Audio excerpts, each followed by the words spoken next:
Hola, ¿qué tal? ¿Cómo están en casa? Espero que se encuentren súper bien. Otra vez nosotros, si no nos conocen, mi nombre es Carolina. Mi nombre es Pablo. Y hoy hablaremos sobre las fuentes de obligaciones, pero más relacionados con otros temas. Por ejemplo, hechos ilícitos, que vamos a empezar con esto, nuestro capítulo. Que pues ahora continuamos, como ya mencioné, con las fuentes de obligaciones, pero ahora nos centraremos en este tema. Bueno, como primer punto, hablaremos sobre los hechos ilícitos, que son cuando constituyen una fuente de obligación porque generan la responsabilidad de reparar el daño causado a otro. ¿Qué quiero decir con esto? Por decir, en un accidente vial, si tú que ibas manejando accidentalmente chocas el coche de otra persona, entonces tú tienes que hacerte cargo de esos gastos porque tú fuiste el culpable, tal vez no fue con intención, pero tu responsabilidad es hacerte cargo de los daños ocasionados. Bueno, a esta acción se le considera la responsabilidad extracontractual, que ya no existe un contrato previo entre las partes. Bueno, también empezamos con los elementos del hecho ilícito, que el primer punto es la antijuricidad, que significa cuando el acto va en contra del orden jurídico, ya sea por acción u omisión. Bueno, y este tiene un ejemplo que es dañar intencionalmente a la propiedad de otra persona que viola su derecho de propiedad.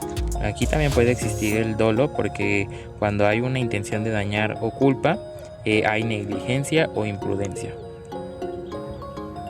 Bueno, y como conducir en un estado de ebriedad y provocar un accidente, ese también podría ser uno de estos elementos. Bueno, también se identifica el daño, que es cuando debe existir un daño real, que puede ser material o moral. Bueno, y sin daño no hay obligación de indemnizar. El Código Civil Federal regula las consecuencias del hecho ilícito, imponiendo la obligación de reparar el daño. Bueno, y en conclusión de esto, los hechos ilícitos generan una obligación de indemnizar por el daño causado. Bueno, y ahora hablaremos sobre la responsabilidad civil objetiva, que pues bueno, vamos Pablito, explícame un poco. A diferencia de un hecho ilícito tradicional, pues aquí no es necesario probar el dolo o la culpa. Bueno, basta con demostrar que la actividad generó el daño. Bueno, pues obviamente esta actividad la debemos fundamentar cuando se basa en el principio del riesgo creado. Bueno, quien realiza una actividad peligrosa responde por los daños que ocasione.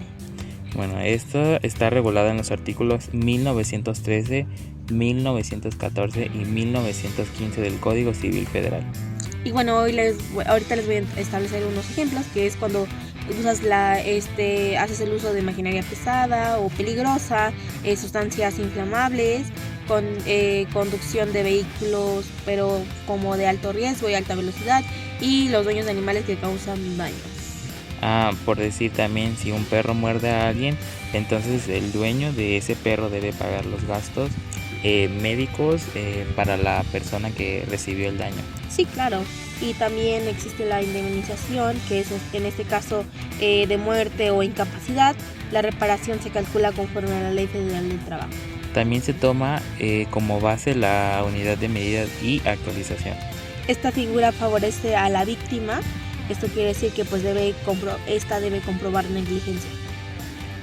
Solo también debe acreditarse el daño y la relación con una actividad que sea muy riesgosa. Bueno, y otras fuentes de la obligación son el convenio, que es la fuente más común de las obligaciones. Bueno, pues esta surge del acuerdo de dos o más voluntades para crear, modificar o extinguir derechos, que previamente en los episodios anteriores de este podcast también ya fue explicado. Y si no lo has escuchado, te invitamos a que puedas escucharlos. Bueno, y a partir del convenio se deriva el contrato, que ahora hablaremos de las clasificaciones de los contratos. Bueno, pues como dice mi compañera Caro, vamos a hablar sobre cómo se clasifican los contratos, y estos mismos se clasifican en onerosos y gratuitos, consensuales y formales, reales y personales, y también instantáneos y de tracto sucesivo.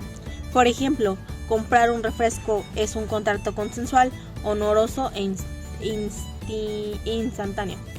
También mientras que la compra de una casa es formal y requiere una escritura ante el notario. Bueno, y ante esto, las obligaciones se derivan de un riesgo profesional. Estas están sugeridas en el ámbito laboral.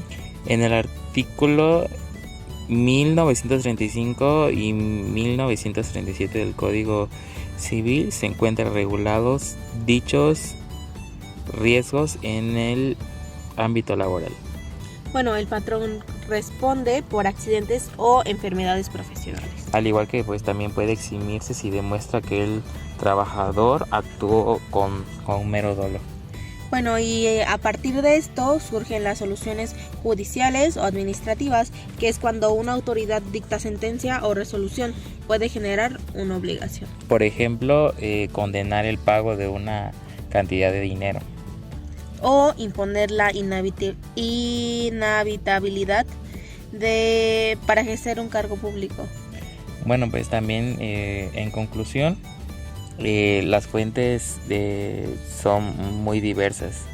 Bueno, en esta pueden surgir hechos ilícitos de actividades riesgosas de convenio, del ambiente laboral o incluso de resoluciones judiciales. Bueno, pues todas tienen en común que generan deberes jurídicos que son en calidad de exigibles. Bueno, y es de suma importancia comprenderlas porque es esencial para aplicar correctamente el derecho civil en la vida cotidiana. Y bueno, por consiguiente, como tema 2, porque ya saben que a nosotros nos gusta extendernos muchísimo tiempo y hablarles sobre el derecho día y noche, pues hablaremos sobre el incumplimiento de las obligaciones, que pues les agradecemos por quedarse hasta aquí. Y también hablaremos sobre los elementos de la responsabilidad civil. Bueno, cuando una persona realiza u omite una conducta que causa un daño a otra, nace la obligación de reparar ese daño, como yo ya les había comentado. A este acto se le conoce como responsabilidad civil. Bueno, y también la responsabilidad civil implica que quien causó el daño debe compensarlo, ya sea económicamente o restituyendo el bien afectado. Bueno, también puede presentarse de dos formas: de manera contractual, que es cuando se cumple un contrato previamente ya estipulado, y extracontractual, cuando el daño surge sin que exista un contrato entre las partes. Bueno, y por ejemplo, si una empresa no entrega un producto en los términos pactados, esto genera pérdidas al cliente. Existe responsabilidad contractual. En cambio, si durante una construcción se daña la casa del vecino, pues estamos frente a una responsabilidad extracontractual.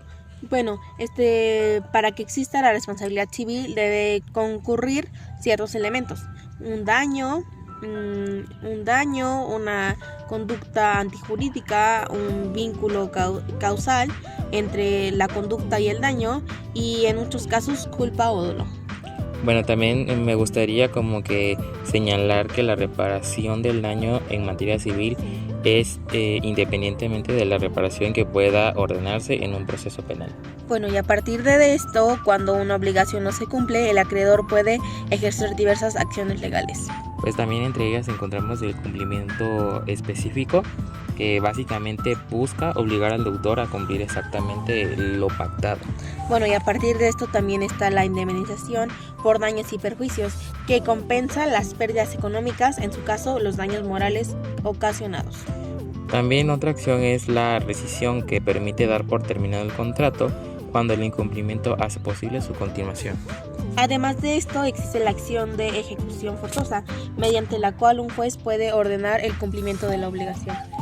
Pues también, y no debemos olvidar, la acción de declaración y la acción de nulidad, que permite aclarar la existencia de una obligación o invalidarla si tiene vicios legales. Unos vicios legales se les conoce también como vicios del consentimiento, que son el dolo, error o culpa. Bueno, y a partir de esto, estas acciones pueden ejercerse incluso de manera conjunta, dependiendo el caso concreto. Ahora bien, también uno de los aspectos más importantes es el cumplimiento, es la culpa, como ya la había yo mencionado. Bueno, la culpa se refiere a una conducta negligente o imprudente que causa daño aunque no exista intención de perjudicar. También puede ser culpa leve cuando hay falta de intención o culpa grave cuando la falta de cuidado es evidente y es significativa. Bueno, y finalmente debemos hablar del abuso del derecho.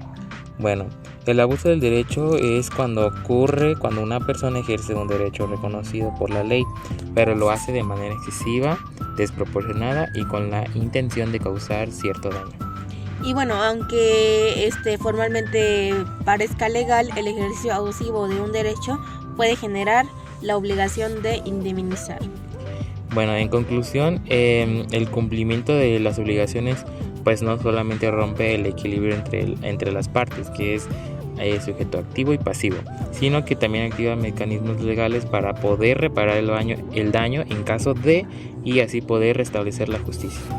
Bueno, y les agradecemos mucho porque ya hemos llegado al final de este episodio del incumplimiento de las obligaciones. También hoy comprendimos qué es la responsabilidad civil, cuáles son sus elementos y qué acciones puede ejercer el acreedor cuando existe el incumplimiento.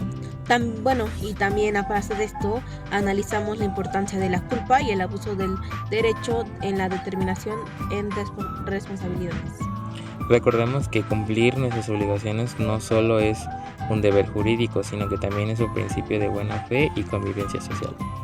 Y bueno, les agradecemos mucho por acompañarnos en este episodio y les agradeceremos más si van y ven nuestros episodios anteriores para comprender mayormente los temas.